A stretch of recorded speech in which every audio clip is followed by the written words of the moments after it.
2, 1. Jason Dorsett, how you doing? I'm doing well, man. How are you? I'm doing well, man. Would you want to take a minute and introduce yourself, what you're up to in life? Yeah, thanks. First of all, thanks for having me. I'm so excited to be here today. I do want to apologize if my voice sounds a little raspy. I am coming over a sinus infection. Damn. So I do apologize in advance, but I'm so happy to be here. So my name is Jason J. Dorsett. The J stands for Jamal, and perhaps we'll talk a little bit about why my middle name is so important to me later on. But I am a PhD student here at Oregon State University, where I am studying educational policy, language, and equity. Okay. Here in our College of Education.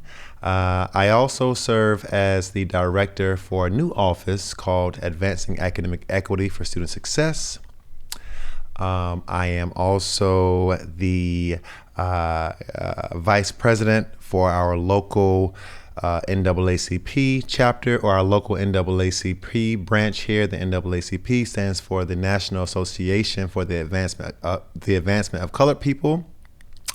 I am a very proud member of my beloved fraternity, Alpha Phi Alpha Fraternity Incorporated.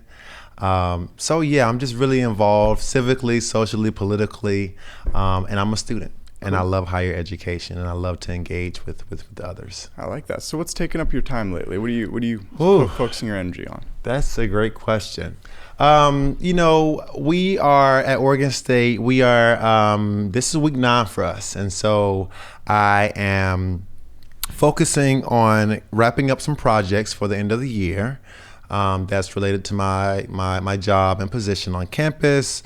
And I'm also focused on wrapping up my coursework for the term.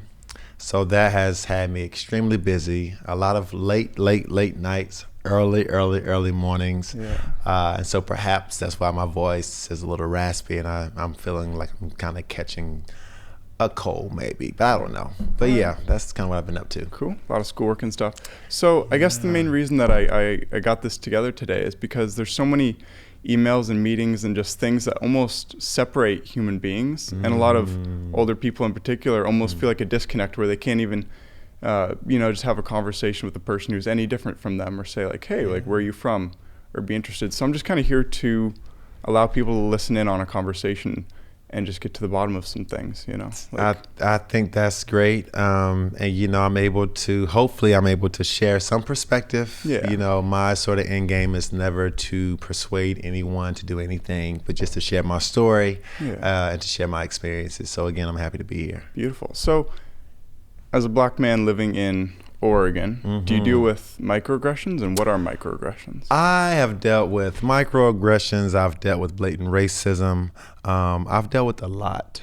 But microaggressions are, in layman's terms, microaggressions are those very subtle innuendos, subtle jabs, subtle comments, subtly rude comments, I often like to say, that people make based upon stereotypes that they may have of an individual that may be different from them.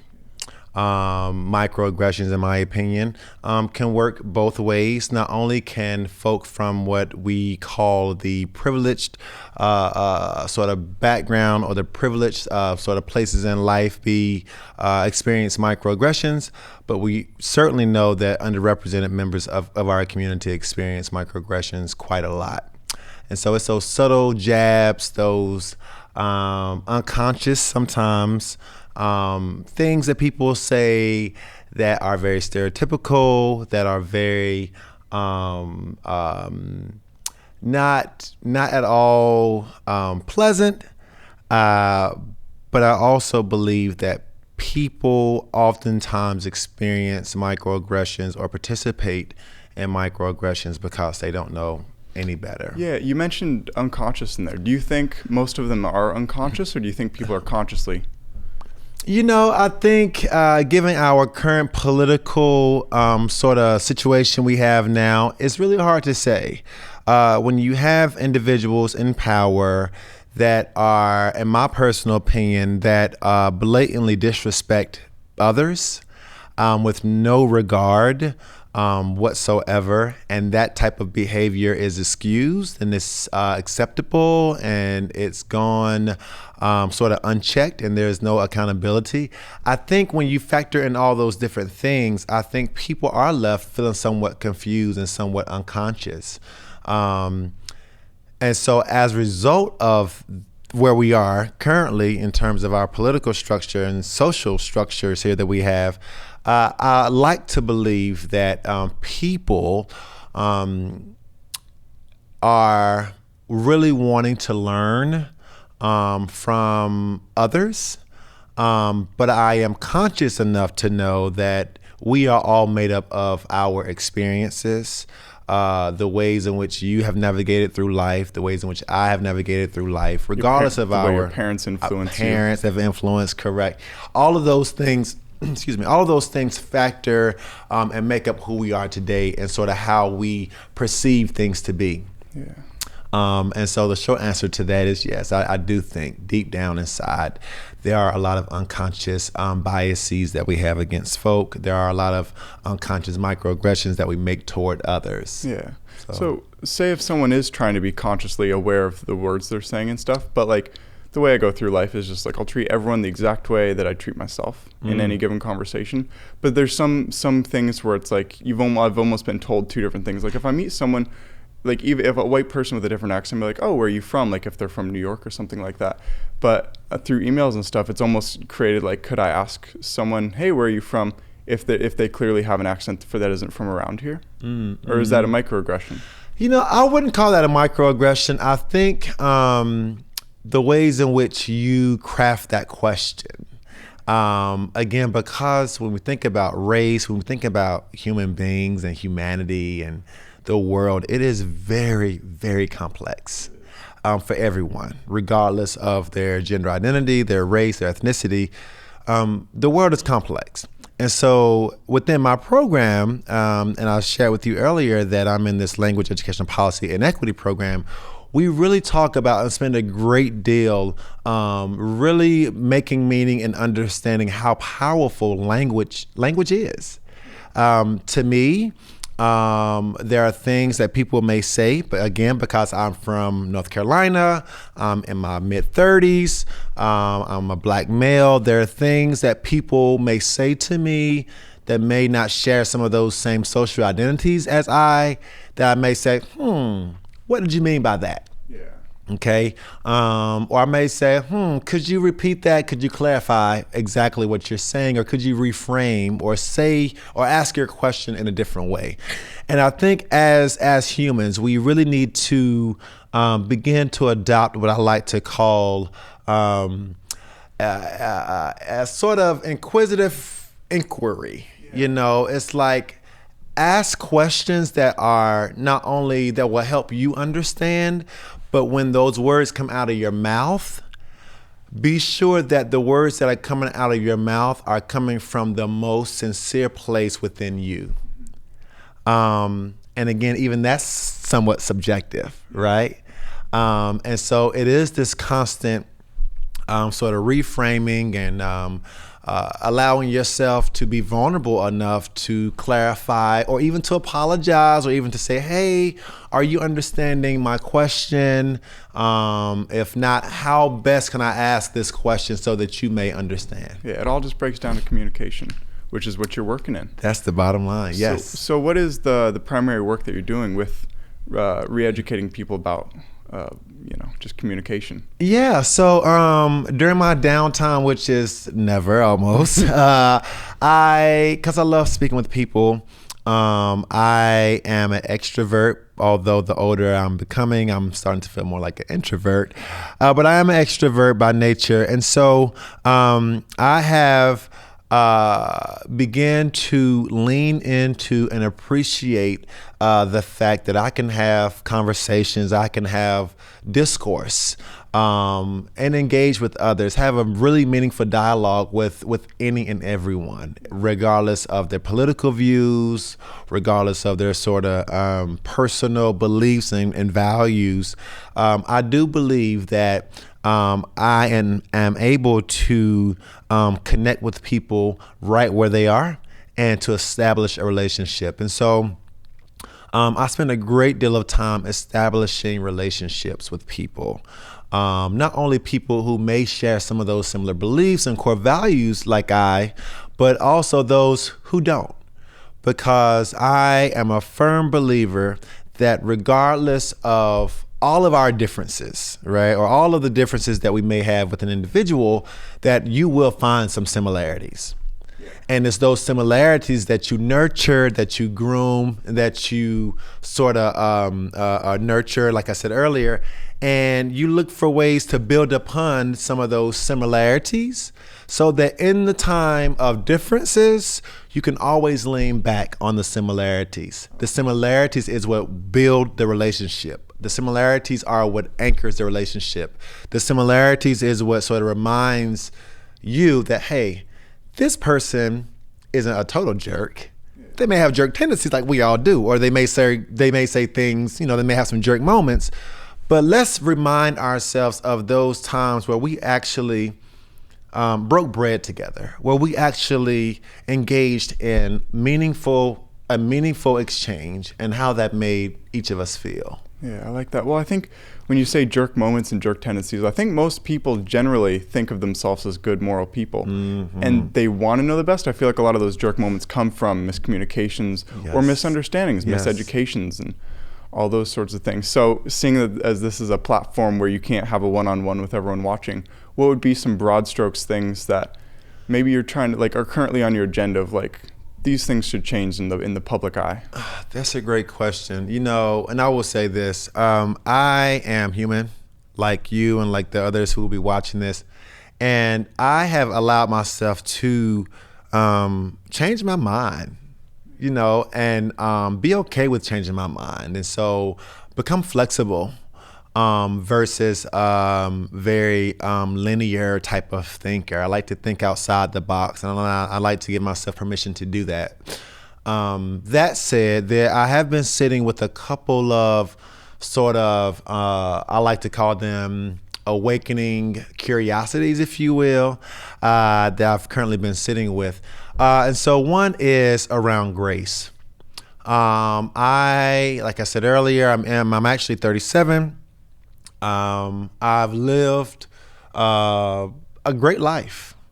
I have been brought up in a loving family, and I've been surrounding myself throughout my entire life around diverse folk who are certainly share some similarities, some racial makeup, some racial identities that I have, gender identities that I have.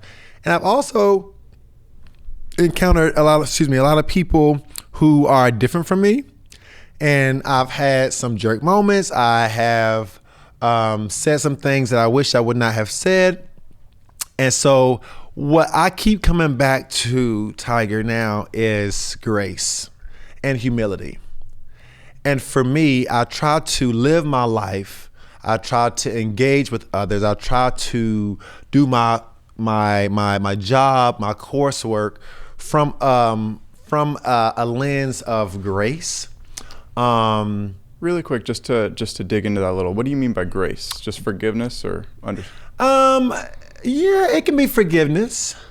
Grace could be patience.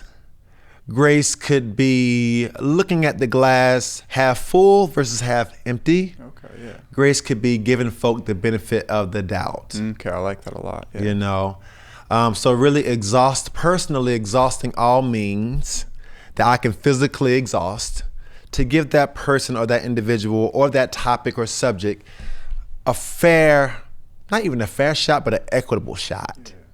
Yeah, an equitable shot, because as I said earlier, we are all made up of stories. And it's easy for me to say, oh, this person is a bigot, this person is a racist. But if I don't know their story, if I don't know why they may have these sort of bigotry moments or these racist moments, who am I to judge? Mm-hmm. I do. Yeah, kind of to go along that same line of thinking, a big thing that I've seen in the media a lot lately, pushed by Candace Owens and Kanye West and stuff, is this idea of not giving grace, like seeing any bad look as that's racism and stuff. And I'm curious, do you think that is a prominent issue, or that they're just blowing smoke with that whole idea?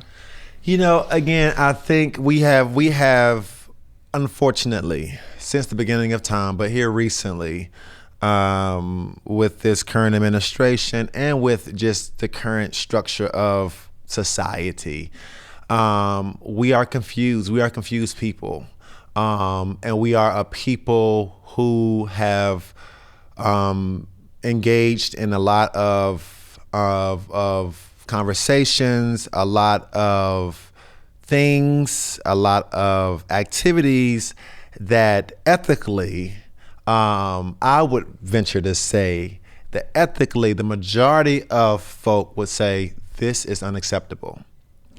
But when unacceptability goes unchecked, no one has been held accountable, things like this happen and people become confused. And I certainly think, as much as I respect Kanye West as an artist, I think Kanye West may be a little confused. That's my personal opinion. I do not really listen to Kanye West's music. And if and when he comes on TV, I don't really engage, because for me, and again, not to say that I'm judging, and again, like I said earlier, I may change my mind after I leave this room, who knows? But right now, based off of some of his actions, and some of the ways in which he has engaged in conversations, and in my personal opinion, his lack of ability to really use his platform and his clout and celebrityism in a way that will uplift humanity, versus sort of disenfranchise humanity, I'd say he's not my favorite person right now. Who would be your favorite person right now? Kind of going back to the grace piece, I love gospel music. I am from the South. I grew up in a very religious, Pentecostal family. I do now consider myself spiritual versus religious, because in my opinion, religion is very can be very traditional. It can be very one-sided. And so I like to say that I'm a spiritual person, because while I do identify as a Christian, I have a personal relationship with the person who I call Christ. And I don't band or sort of try to what they call Bible thump or judge anyone who may not believe in the same ways in which I do. And so I listen to gospel music. And the reason why I say gospel music and grace is because all through gospel genres, whether it's black Southern gospel or white contemporary gospel or what have you, a mixture of both, the underlying theme of gospel music is grace, it's love, it's let's do better. It's very uplifting and it's very motivating. And so I like to listen to uplifting and motivating words, songs, because the reality is that we do live in a world that is all over the place. And for me to find a moment to retreat and for me to find places of refuge, if you will, to sort of recenter myself, I turn to gospel music. I like that a lot. It brings a good sense of community. Yes. Fill in the soul kind of music. So kind of a question about that. I know a while ago you screened Get Out, I believe. Yeah. And so I personally stay away from horror movies because of the exact opposite of that reason. Is like I try to stay toward good and just keep away any sort of negative stuff from my life. Because then when you're in the dark or alone or you haven't had much sleep and you start to, it's not good to have any negative in there. So I'm curious, you still watch horror movies though?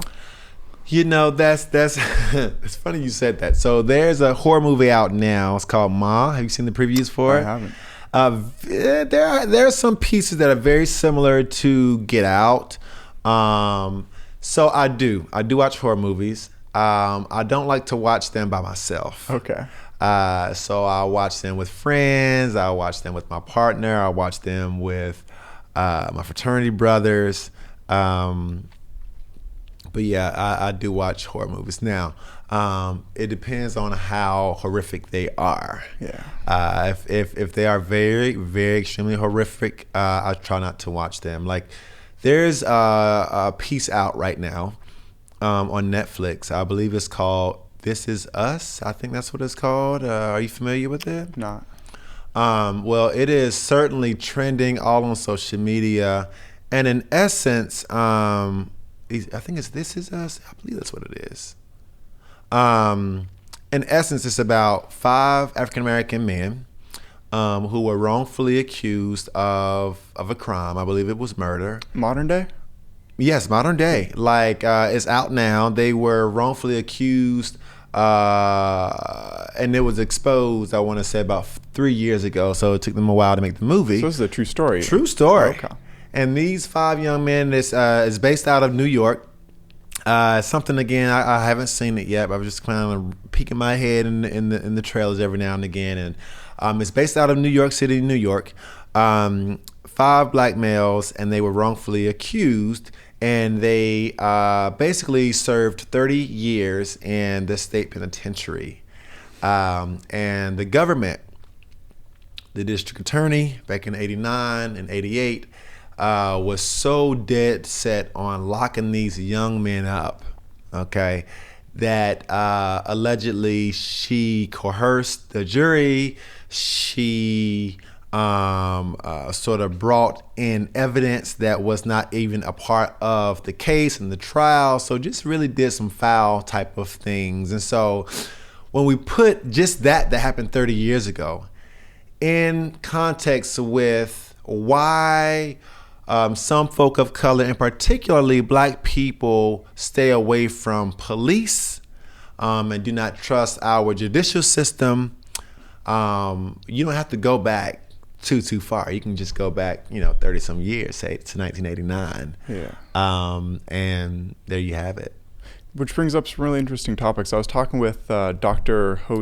Joseph Orozco. Orozco, yeah. Yeah, and he said a good thing to bring up in this conversation would be institutional racism, and just the more like OSU maybe being even founded upon it. So I'm curious if you have any thoughts on just where the world, you keep mentioning the current administration, which for me, I stay out of politics. It holds no ground in my life because I stay out of news and everything. Good. But you clearly keep bringing it up, so I'm curious if new things are being instituted or something.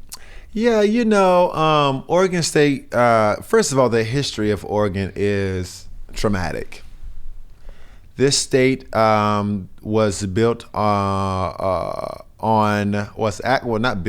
this state was, and some may argue still is, a very exclusionary type of state. What do you mean by exclusionary? Meaning that this state, there's 50 states in the Union that makes up the United States. This state was, if not the last, one of the last states to become a part of this thing that we call the United States of America. So imagine being a part of a large organization or a large entity, and then there's a segment of a large entity that still is doing their own thing, that refuses to conform, that refuses to sort of buy into the laws of the land or the rules or the structure that is being governed by the majority of folk. Yeah. So Oregon was that. Oregon wasn't part of the South, though, was it? No. This is after that. Yes. With Jim Crow laws and stuff like that? Yep, after Jim Crow laws, after Reconstruction. And so Oregon, it was sort of like, okay, great example. So Canada sits above the United States. Yeah.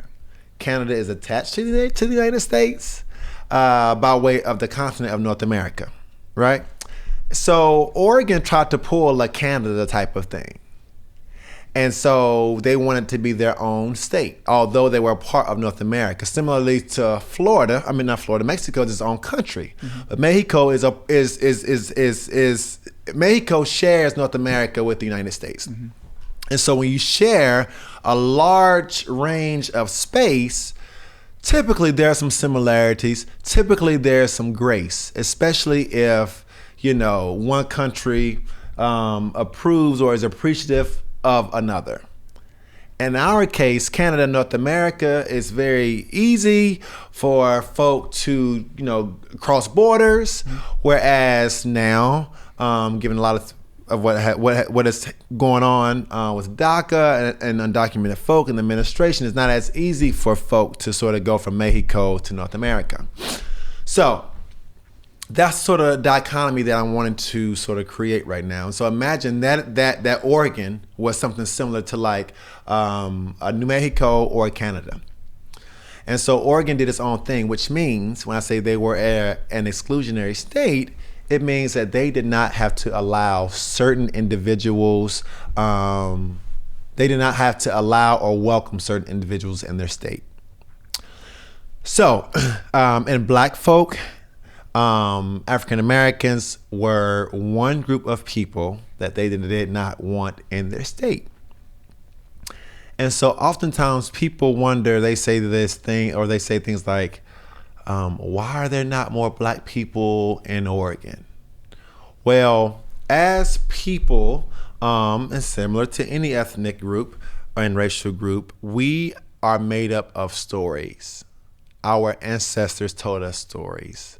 Way before we can give any interviews, way before we can engage in any type of technology or social media platforms, we learned from storytelling of our ancestors.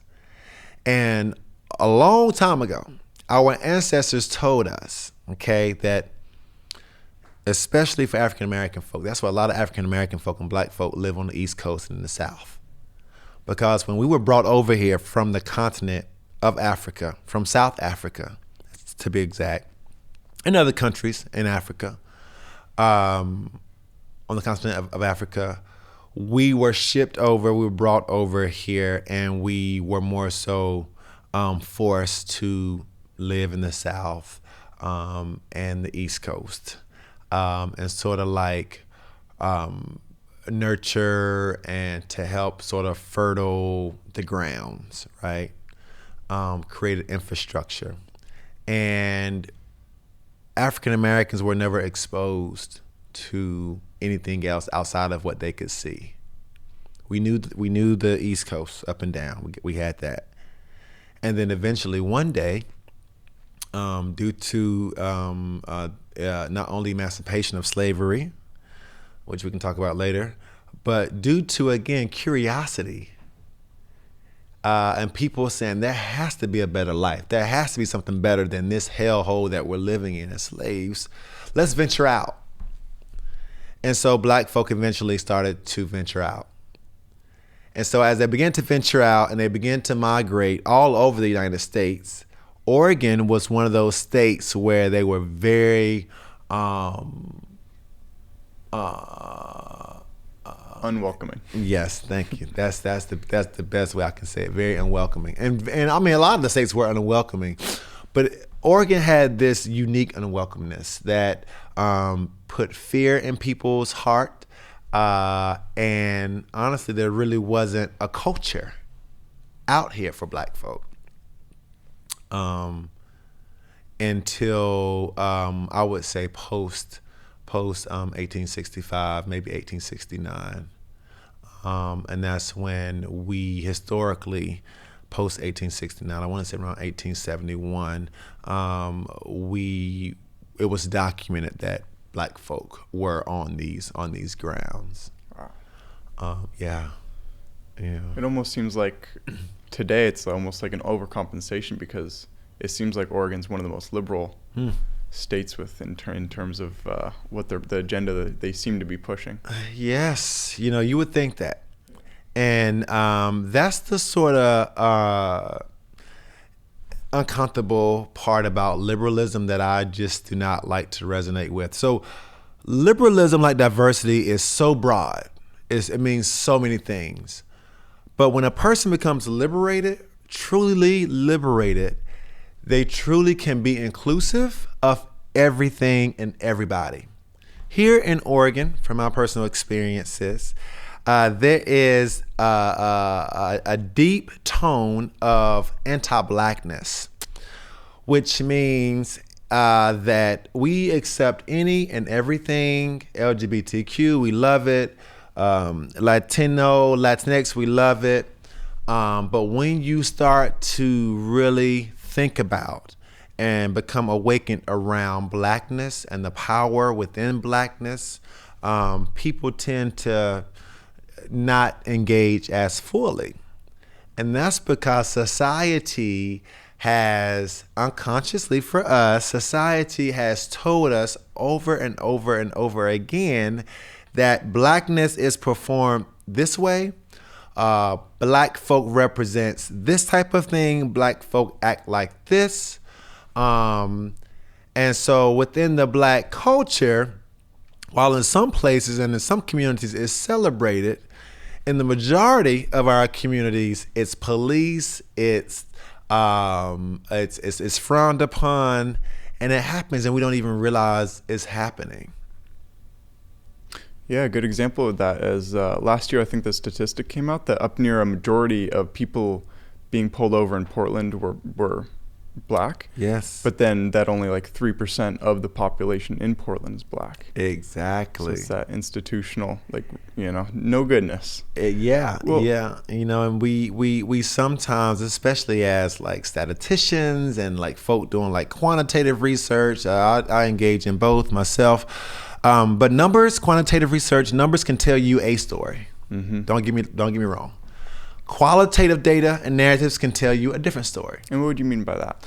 So quantitative research methods, looks at raw data, like raw numbers. Yeah. Okay. So one may say, okay, prime example, 2% of the entire population of Oregon is Black. Okay, that's 2%. Yeah. 2% of 100% isn't a lot. 2% of 100 is 2. Yeah, 2. You have a 2% chance out of 100 of doing something. Okay. So your odds aren't really that. Your odds aren't really that great. Yeah. Right.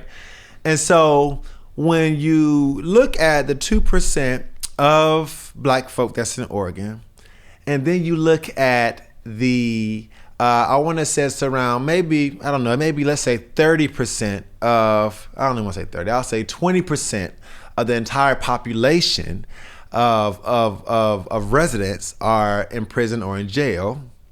And then out of that 20%, 80% of that 20% make up folk of color or Black folk. That's a problem. That's a problem.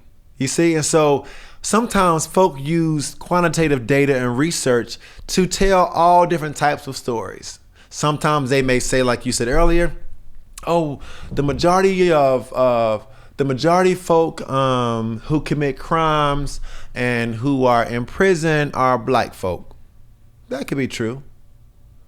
But the bigger picture is, let's look at how many Black folk or folk of color do we have in the state. Yeah. You see? I do see. And so sometimes with quantitative data, we compare apples to oranges when we need to be comparing oranges to oranges and apples to apples. Now, qualitative research methods allows one to engage in stories. So I may say, Tiger, what's your story? And you begin to tell me your story. Such as the movie that just came out. Right. Quantitative data may say, there is a chance, or there is a percentage of white folk here who answered a certain question on a survey one way. Therefore, a percentage of these folk who answered this question this way on this survey is racist. Well, that may not necessarily be the case. What may be the case is a percentage of folk who identify as white answered the question this way because, yes, some may be racist, but some may not have understood the question. Some may have been tired. Some may have been coming over a cold. Some may not have wanted to even participate. So you have to kind of factor and kind of go a little deeper. And that's what qualitative research does. Okay. It allows one to go deeper, to gain perspective, to gain clarity, to gain a greater deal or a greater understanding. Yeah, to use a little bit of qualitative to look into, you mentioned prisons and Article 13 or Amendment 13 yes. is kind of a big issue now. especially because if 80% of 20% of the population is colored folks in prisons, that's no good. And Amendment 13 pretty much just says slavery is still a thing if someone commits a crime. And that's no good when systematically the same people are getting in trouble for crimes. It's not, and that's why we need to educate each other, and we need to have courageous conversations across our differences. Now, we also need to be knowledgeable and mindful that some people, they would like to see and they think that Black folk and folk of color needs to be in jail. That's the reality. You know, they feel as if that's their contribution to society, to be in jail and to sort of produce goods, because that's what they do in the prisons, produce goods for cheap labor for society. And some people are under the notion or under the sort of thinking that is the role of folk of color, which of course is not the case at all. No one should be forced to do labor and to be paid either nothing at all or very little. I'd almost argue a very slim minority of people believe the way that you just said, though. But those people may tend to be in power. But I don't believe that describes even a small minority of people. I don't have the data on that. I would, like I said earlier, I don't think that the majority of the people think that way. I would agree. I think it is a small minority. But that small minority of folk, right, they have what you call cultural capital, clout, and power, and positional power. Okay? Another example. I'm an administrator. I have privilege. I have some level of education. I have access to a lot of powerful people. I sit at the table with a lot of powerful people, and I have a responsibility. And I could either choose to not be an authentic person and just sort of manipulate others and sort of coerce others, or I can choose to do the right thing. And I choose to do the right thing. But on the flip side of that, not everyone chooses to do the right thing. And this administration shows that. This administration, and it's not just this administration too. It's people. We think about some of these really large corporations, like you're making billions of dollars. Like not only do you have enough money for the rest of your life, but you have enough money for the rest of your kids' life. Yeah. And so the question then becomes, how much money do you need? And what are you doing with it? Yeah. You can blow your nose with $100 bills and throw it away. Like what? Like it's greed. Like how did we get here? Mm-hmm. And we got here because people manipulate power. They are selfish, and they have no regard for humanity. That's what I think. Do you think there's a way of reaching those people, or do you think they're lost cause? We should just focus on the majority. Like I said earlier, I'm still optimistic. I'm still hopeful. Do I get frustrated sometimes? Probably a lot. I do, but I still think there's a way to reach people, and it starts with conversations that we're having. It starts with patience and grace, and looking for similarities. I like that. But it's not. Tyre, it's not easy. It is not easy, people. It is not easy. Yeah. It is not easy at all. Yeah. So one thing that I've heard you mention a couple times, you say African Americans and blacks. Mm-hmm. So because you're from Carolina? Yep, North Carolina. You'd consider yourself a black person? Yeah, for me, I use it interchangeably. Actually at one point in time, here recently, I was about to start to refer to myself as a Negro. like I said, and to you, I see your eyes got a little big there. Ironically? Or? Yeah, no, just because I just got tired of the discourse around what is black, what is blackness, and this sort of internal debate within communities and within society around African American, or are you black, or are you of African descent? And so I was like, you know what? Just call me a Negro.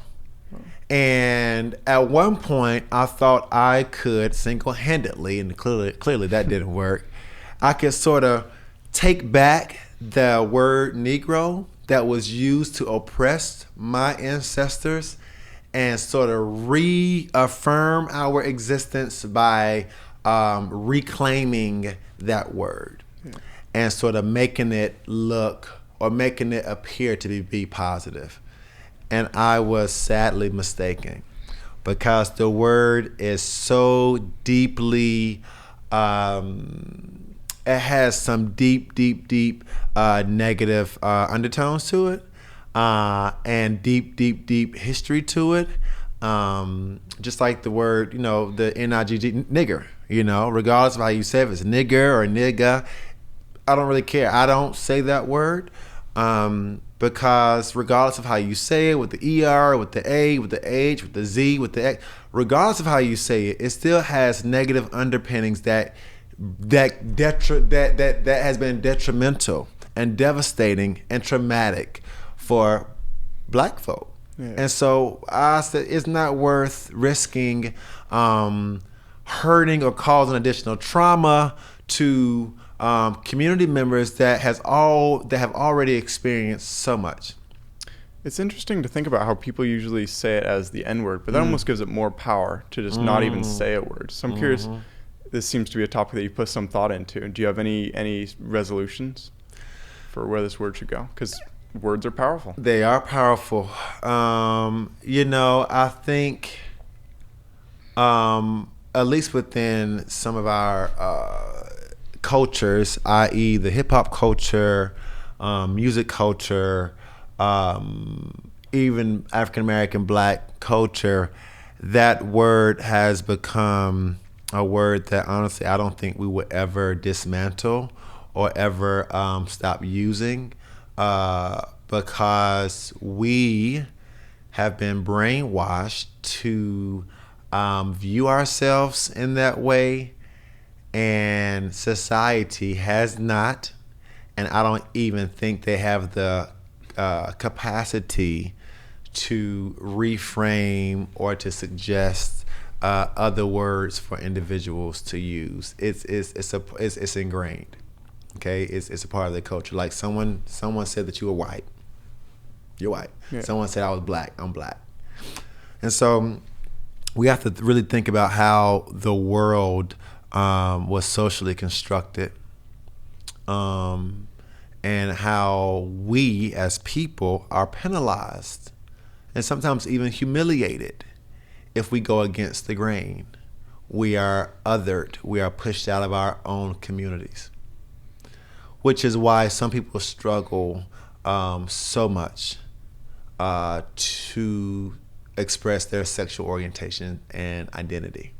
It's not because they didn't realize, I'm LGBTQ. Maybe they knew they were LGBTQ whenever it was time for them to know. But they keep those secrets within, and they keep that identity within because they don't want to feel pushed aside. And society creates these norms. Society tells us, you're doing an interview, you have to wear a suit. But don't even realize it. Yeah. It's a part of the culture. Well, I have on a suit today because I had a whole lot of other things going on. But I wear suits all the time, and I'm sure, and I know you do too. You're always well dressed when I see you. But some people, when they put on the suit, the question is, where are you going, or why are you dressed up today, or why are you so fashion forward?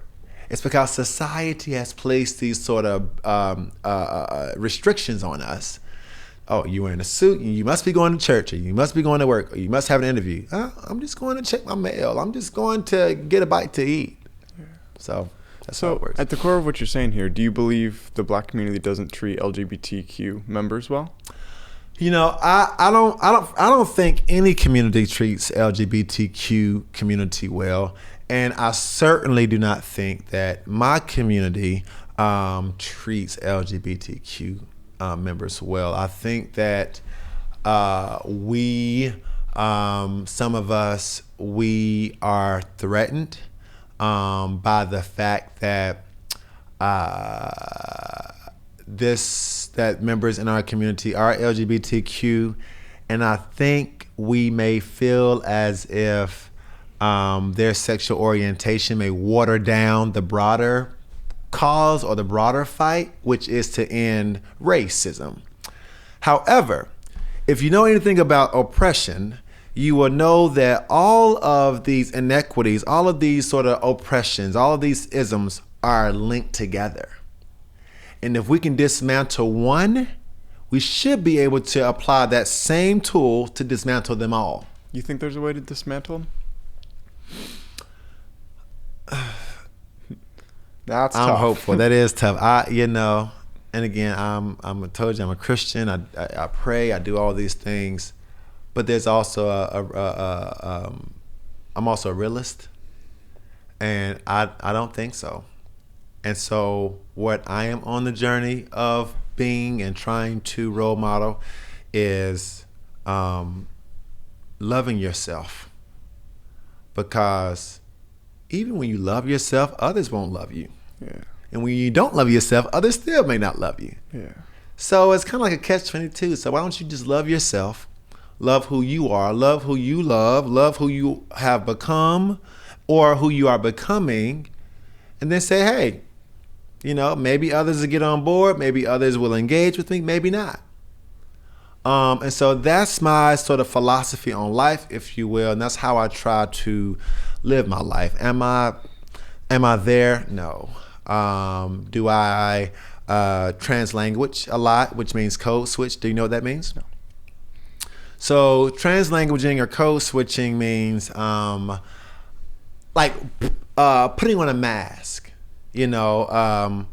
We all wear masks. Oh, you talk to your parents, you talk one way. You talk to your spouse, you talk the other way. Okay. Yes. Or your friends, or your professor, or an interview. Yeah. Like when we were getting to know each other, we talked one way. Now that we know each other, we still get to know each other, we talk a different way. Yeah. And it comes with time. It comes with trust. And location.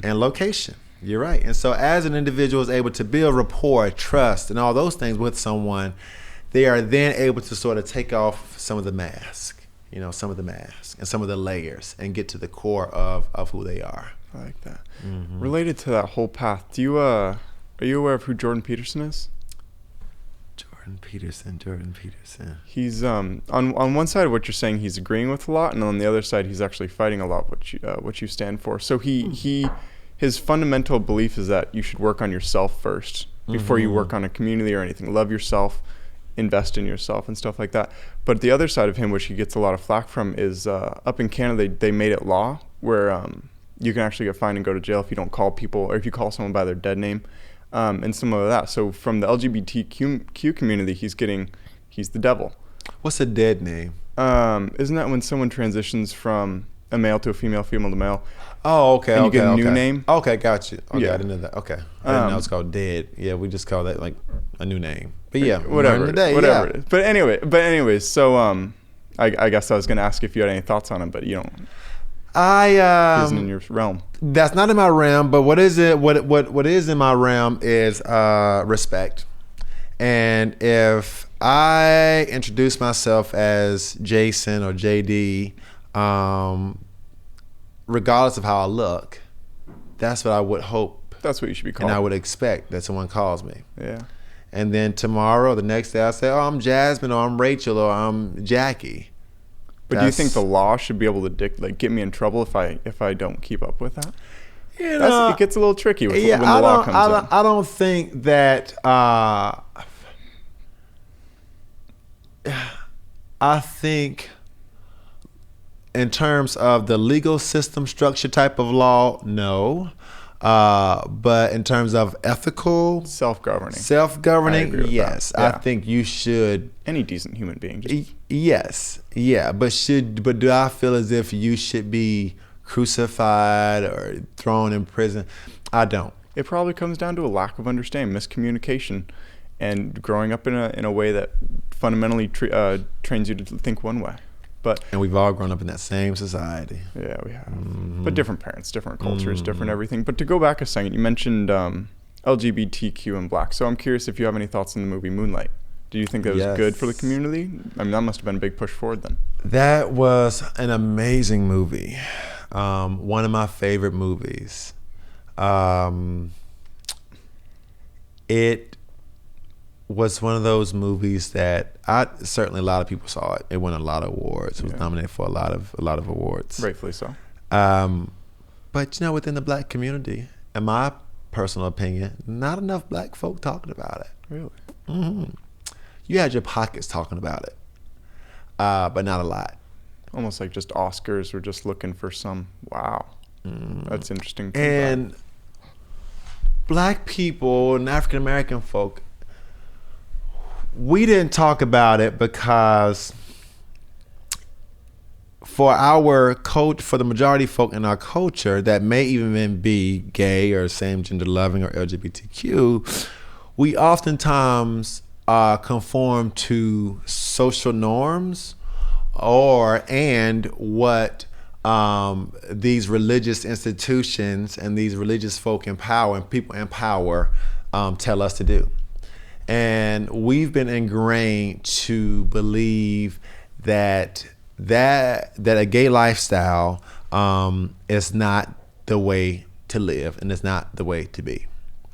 And that's been passed on down from, generations to generations to generations. And as a result of that, there are some conversations that are just taboo. We just don't talk about. A lot of what we've been talking about today is very taboo. Yes. Yeah. But Tiger, I am hopeful because even with us sitting here, how you look, me, how I look, there were times when people who looked like us, they didn't have this talk. Yeah. And so I have to be hopeful. I have to be optimistic. And we have to believe that the world is getting better because all folk were able to engage in conversations and engage in activities that our ancestors, even our parents, were not able to do. And so if we're fortunate enough to have kids, I have two amazing nephews that I love, I have to hope that, maybe one day within the black community or within all communities that in terms of inclusion, this LGBTQ or same gender loving, or if you're atheist or a Protestant, or if you're a Catholic or a Buddha, like no one will really care. Nice. And I have to believe that because if I don't, why am I even here? Yeah. So. I like that. To transition out of that, you mentioned your middle name and its importance to you. I'm curious if you want to touch on that. Oh, yeah. That's a good one. I'm going to try not to get emotional here. That's a good one. So, I am a product of a single parent. I am the youngest. I have an older brother. His name is Joshua Jamal Dorsett as well. Jamal. But my father and mother, and they were married. They had my brother. They had myself. But my father had to exit out of my life when I was about 3 years old. My brother was about 5 or 6. My father was a alcoholic. He he became addicted to drugs in the early 80s. And ultimately, he passed away. And what was important for my dad, and somehow he negotiated this with my mom, was to, for any child that my mother and my father had, they would name, he or she would have a middle name of Jamal. My parents love Jays. My whole family, for whatever reason, on both sides, they love Jays. I have a lot of cousins that are Jays, and my brother is Jay. Like Jays are Jason, Jackie, Jessica, Jade. It's all through our family. But my father loved Jamal. And the story is he wanted his name to be Jamal. My father also wasn't big on like a junior or anything, or Michael. His name was Michael Tilden Dorset. But at any rate, he loved the name Jamal. He had a best friend named Jamal, who I never really heard the end of that story, but something happened to his best friend. You know how sometimes family secrets you just never really find out, and I would never know now because my father has passed away. But before my father passed away, he and I became rather close, and he and my brother became relatively close. And my brother, firstborn, my brother decided, he and his wife at the time decided to name their firstborn after my brother, Joshua. And then to keep the name Jamal, to keep the legacy of what my father wanted, so his wishes. And so that's just kind of what we've been doing. I now have 2 nephews. One is name is Joshua Jamal Dorset. We also call him Justice. And then my second nephew, my youngest nephew, his name is Josiah Jamal Dorset, and we call him Josiah. And so out of respect for my father, not when he was doing some wretched, inappropriate things and stealing from us and on drugs and all that, but once he started to kind of transform his life and get his life together, we started to engage in conversations, and we really formed a great father and son's relationship. And so in an effort to honor my father, I like to, when I introduce myself, especially publicly, I either give my middle initial or I say my full name. So that's why. I like that. Thank you. So just kind of along that same realm, you mentioned you're not religious in the classical sense anymore, but you're spiritual, which involves a lot of family and all that stuff. Do you have any thoughts on what happens after you pass? Do you still believe in the classical heaven? You and these questions. I do. I believe in heaven, but I can't say why. I don't know why I believe in it. I think that's the optimism within myself. Like, there has to be a brighter, more joyful place, and I have to be able to have an opportunity to live, to thrive, and to experience that space. I no longer believe that the rapture will be the traditional rapture, as if Christ or whomever comes down and picks up all the people he wants and leave everyone here. I think it'll be a different type of experience. I'm not quite sure. I haven't really imagined how that would be. I just think that people who some individuals have said that they're not going to heaven because they're whatever, they drink alcohol, they are LGBTQ, they are not righteous or holy, or don't go to church every Sunday or Mass. I don't think that judgment will be placed upon folk like that. I think judgment will be placed on folk at the individual level. Trying their best in life.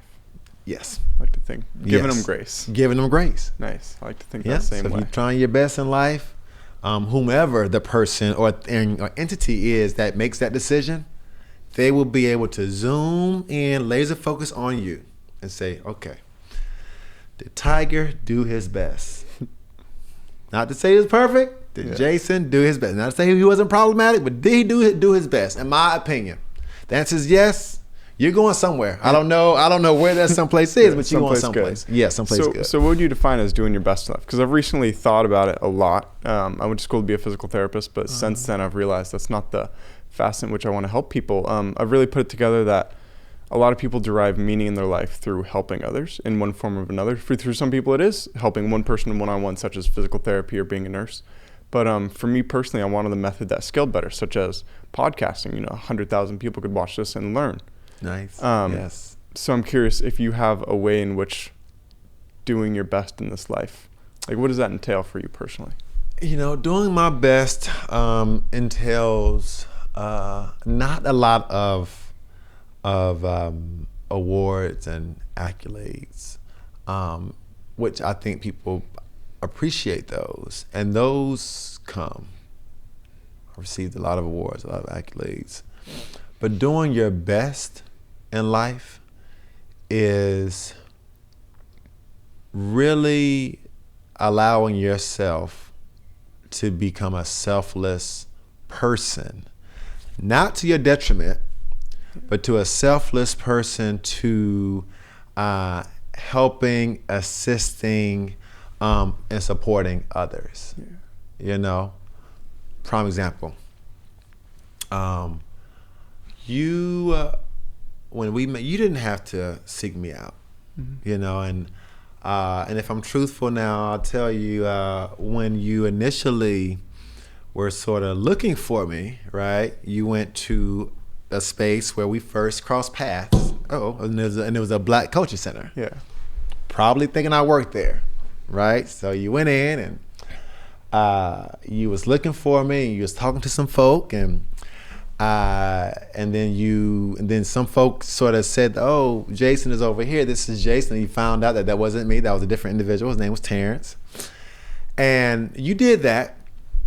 And while you were doing that, my phone was going off. People were texting me on my cell phone. They were calling my office that worked at the Lonnie B. Harris Black Culture Center. And then I finally went up there for something. They're like, "Oh, Jason, this guy was looking for you.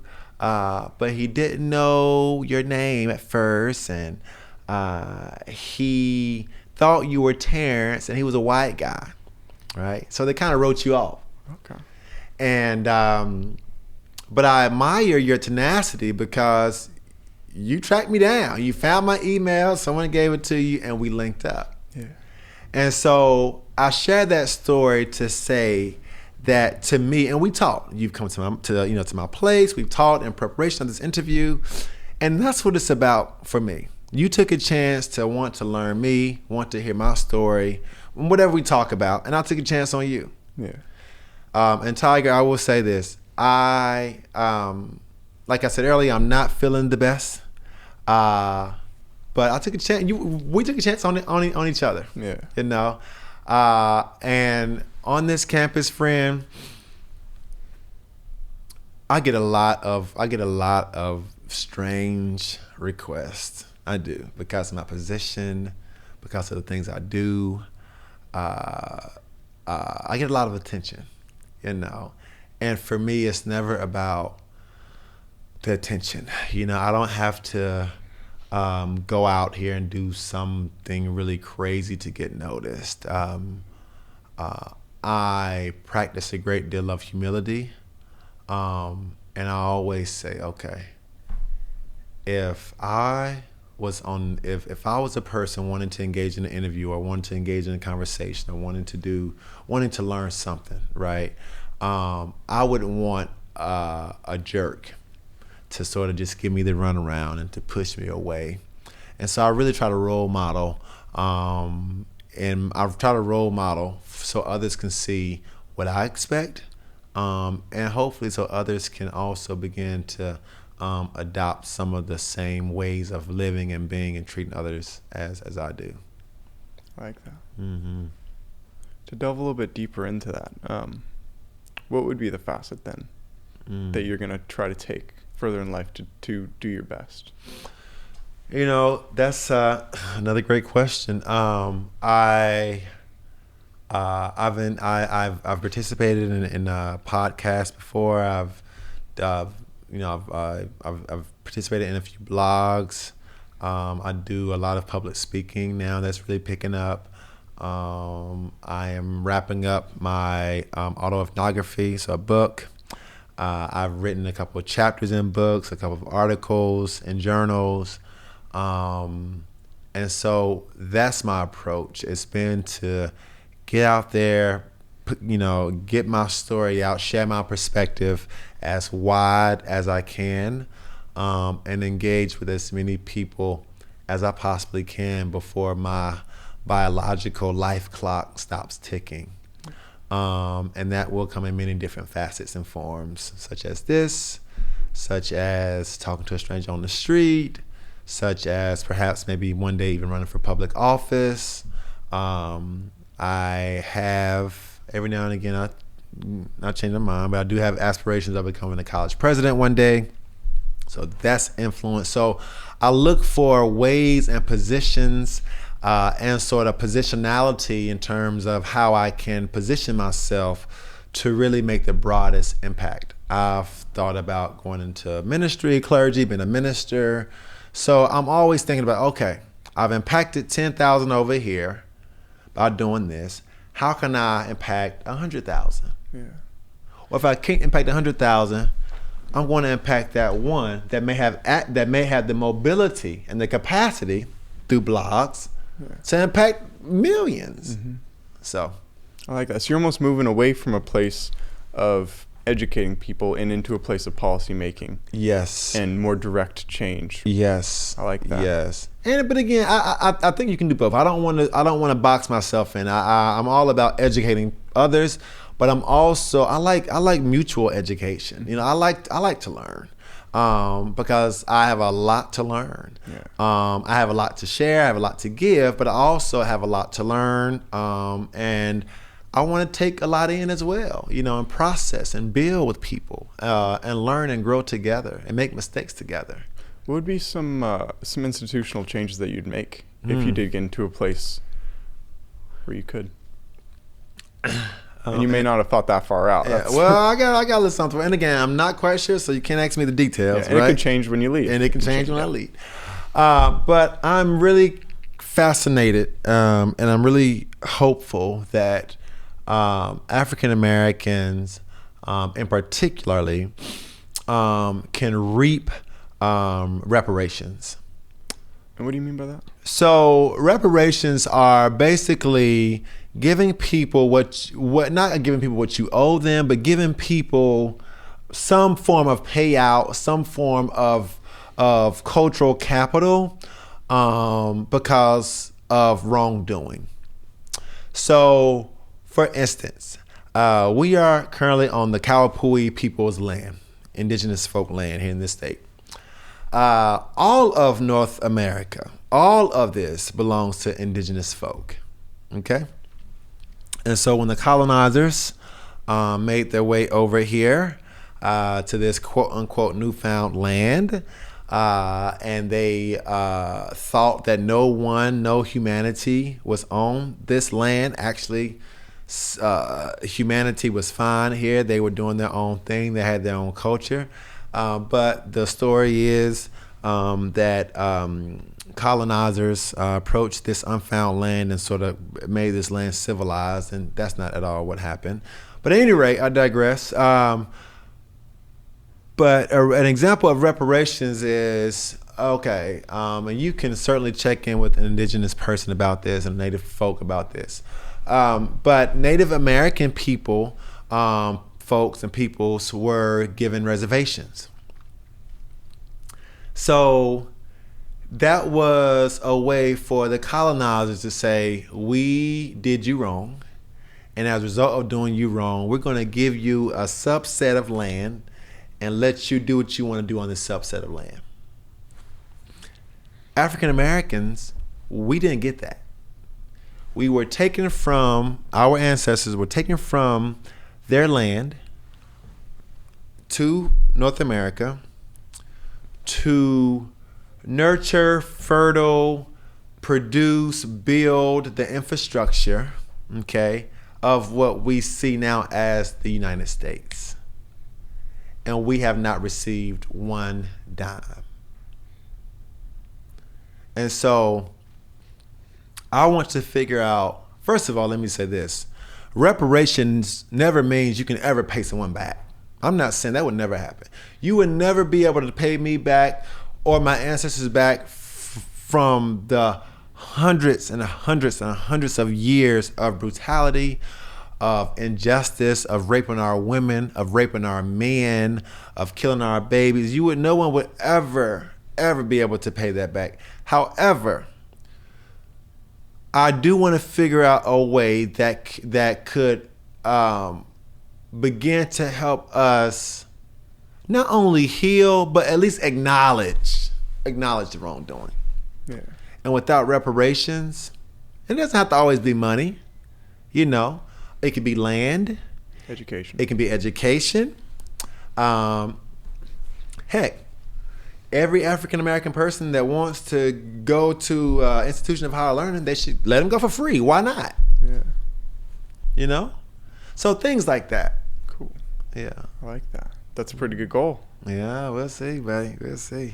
Cool. Well, hey, I appreciate your time today. Yeah, actually, thank you. one more thing before we go. So, in terms of education and stuff, if you'd want everyone to leave with one thought, idea, thing that they could change in their life to better how we all as human beings are living in this place together. You know, I like I was sharing earlier, I'm sitting with and I'm stuck on this grace thing. Like, the world is not going to get any better, you know, anytime soon. And so if I could leave the viewers with one message, or the listeners with one message, I would probably echo what First Lady Michelle Obama said when she said, "When they go low, we go high," which means never fight, never approach things from a perspective, an eye for eye and what's eye for eye and teeth for teeth or tooth for tooth or whatever it is. Yeah. But take the high road. You know, two wrongs never makes a right. Yeah. You know, and you have a choice. We have choices in terms of how we wish to lead our lives, and how we wish, and the impact that we want to leave once we leave this earthly world, you know. And so when people go low, when things happen, just take the high road. Love it. Yeah. All right. Have a wonderful night. Thank you for your time.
you.